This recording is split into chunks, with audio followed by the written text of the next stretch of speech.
langsung ditimbang.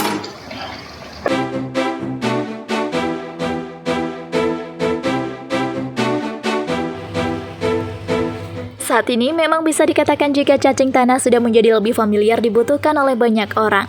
Sehingga jangan pernah heran jika harganya lebih mahal jika dibandingkan sebelumnya. Nah guys, apakah kalian sudah tahu kira-kira cacing tanah buat makan apa sih?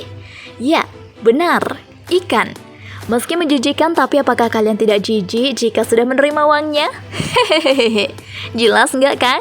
Yuk budidaya cacing tanah.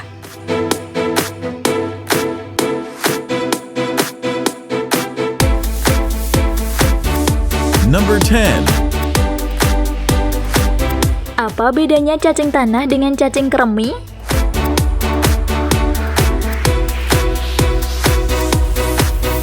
Cacing tanah adalah termasuk salah satu hewan yang tidak memiliki tulang belakang atau invertebrata. Dan saya yakin, cacing tanah sudah tidak asing lagi di telinga kita semua, terutama bagi masyarakat yang tinggal di pedesaan. Bagi sebagian orang, cacing merupakan hewan yang menjijikan. Namun perlu Anda ketahui bahwa sebenarnya cacing tanah memiliki peranan yang sangat penting bagi kehidupan, khususnya di bidang pertanian dan perikanan. Number 9. Referensi cacing tanah yang unggul.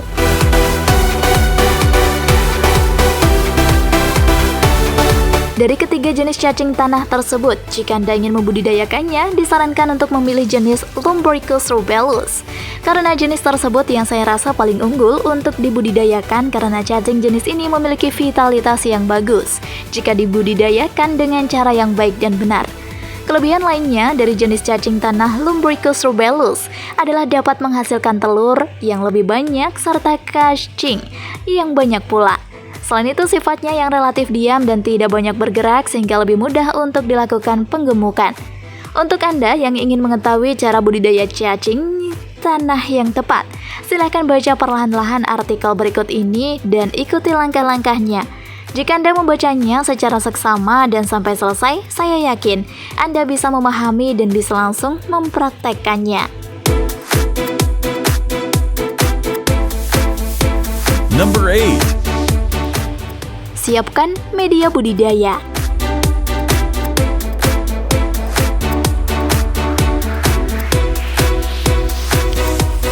Budidaya cacing tanah Lumbricus rubellus sebenarnya sangatlah mudah. Namun untuk mendapatkan hasil yang optimal tentu harus paham betul dan mengetahui caranya dengan baik dan benar agar nantinya usaha budidaya cacing tanah ini bisa berjalan lancar. Dan berikut langkah-langkahnya. Untuk kelangsungan hidup cacing tanah maka dibutuhkan media yang mengandung bahan organik lebih banyak. Bahan organik sendiri bisa Anda dapatkan dengan mudah, yaitu berasal dari pupuk kompos atau pupuk kandang dan lainnya.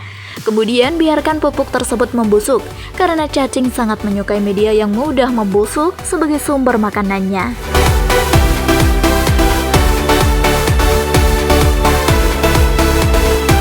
Number 7. Persiapan kandang ternak cacing tanah.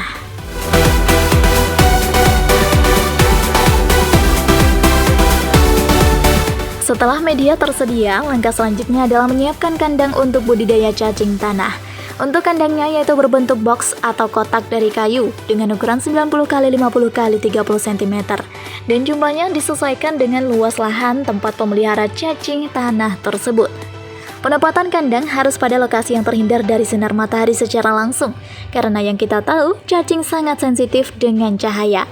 Untuk bahan kandang harus dibuat dari bahan-bahan yang tidak bisa menembus cahaya, serta lokasinya harus berada di tempat yang mudah untuk diawasi agar selalu terkondisikan. Number 6. Persiapan bibit induk cacing tanah.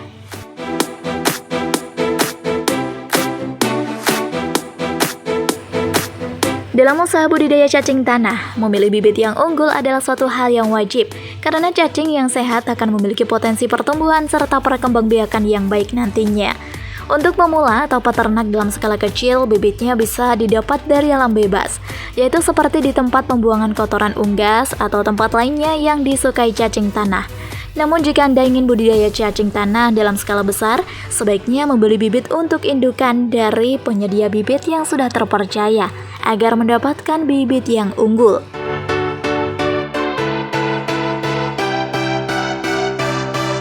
Number 5. Penebaran bibit pada media.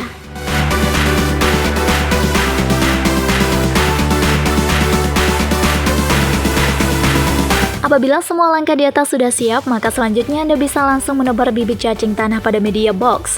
Jangan lupa, basahi dulu tanah untuk media tersebut dan pastikan pH tanahnya antara 5,5 sampai 7,5. Untuk isinya yang ideal dalam setiap boxnya adalah sekitar 50-100 ekor cacing. Jadi misalnya Anda ingin budidaya cacing untuk 10 box, maka dibutuhkan sekitar 500-1000 ekor bibit cacing. Pada hari pertama, tebar harus selalu dipantau. Dan jika ada cacing yang berusaha keluar dari box, berarti bisa dipastikan bahwa media tersebut belum nyaman atau pas untuk cacing. Bisa disebabkan karena kadar pH yang tidak tepat atau suhu yang terlalu panas atau terlalu dingin. Jadi, tugas Anda harus mengganti media sampai benar-benar nyaman.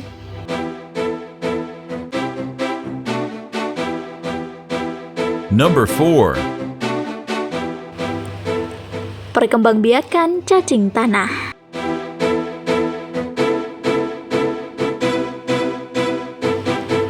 Cacing adalah tergolong hewan hermaprodit atau mampu berubah jenis kelamin. Akan tetapi cacing tetap tidak bisa membuahi dirinya sendiri tanpa ada perkawinan dari cacing lain. Untuk perkembangbiakan cacing tanah tergolong sangat cepat karena dari 100 ekor cacing bisa menjadi 100.000 cacing dalam kurun waktu 1 tahun.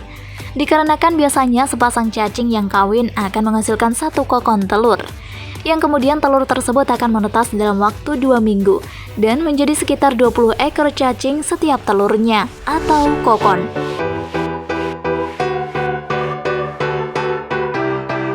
Number 3. Perawatan cacing tanah.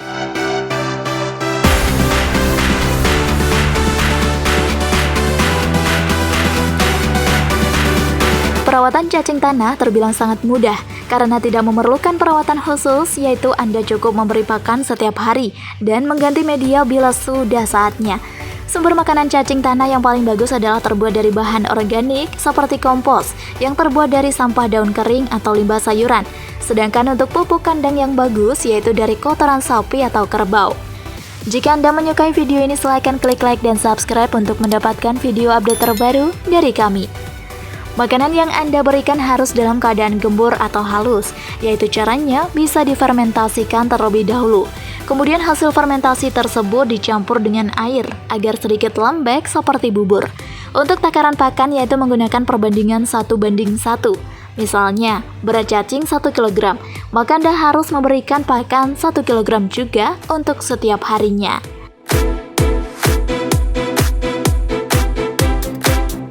Number 2. Pengendalian hama atau penyakit cacing.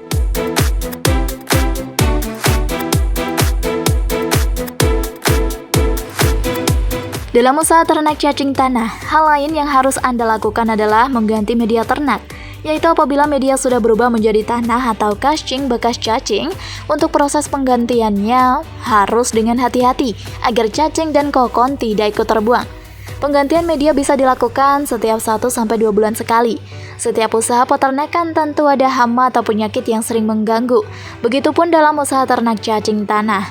Adapun hama yang sering mengganggu cacing biasanya berupa hewan predator, yaitu seperti semut, katak, ayam, bebek, dan hewan lainnya. Jadi, Anda harus selalu mengontrol atau menanggulanginya. Number 1. Tahap masa panen.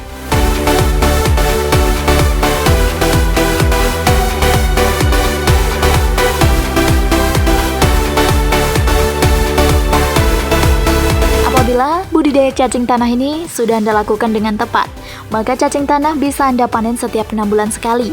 Yang cara pemanenannya juga terbilang sangat mudah. Cara panen cacing yaitu dengan cara memberikan lampu atau cahaya di permukaan media, karena cacing sangat sensitif sama cahaya. Maka dengan begitu, cacing akan naik ke permukaan dan berkumpul sehingga memudahkan untuk memanen cacing tersebut.